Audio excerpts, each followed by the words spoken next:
Mot du jour, bonjour! Alors, petite distraction du jour, je ne sais pas si vous connaissez un peu la systémie, je m'y intéresse depuis pas mal de temps. Et dans la systémique, on dit souvent que le problème euh, est la solution. C'est pas seulement qu'il y a une solution à chaque problème, mais c'est que le problème est l'élément même qui une espèce de. Il y a déjà une forme de recherche, il y a une intelligence derrière le problème, derrière le symptôme. Un peu comme en santé, hein. Si on a un symptôme, c'est pas pour rien, c'est que ça vient manifester tel dysfonctionnement.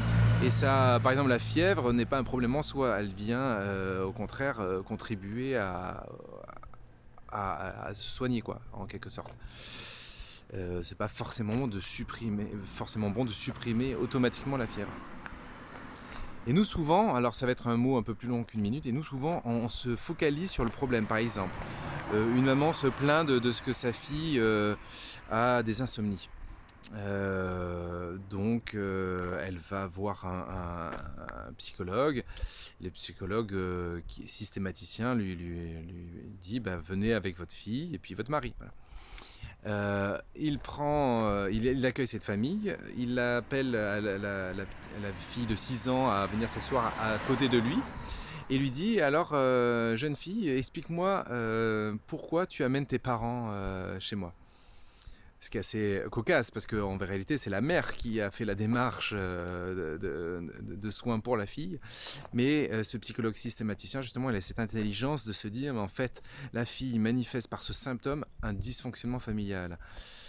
Et la fille dit mon papa il a une autre maman. Voilà, une autre femme.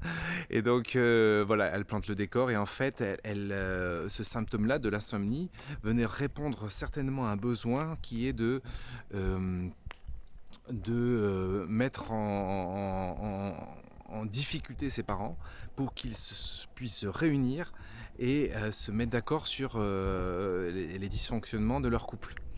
Voilà, c'est la raison pour laquelle il faut faire attention lorsque un enfant ou un jeune a un symptôme, a un problème de comportement, son problème n'est pas forcément son problème à lui.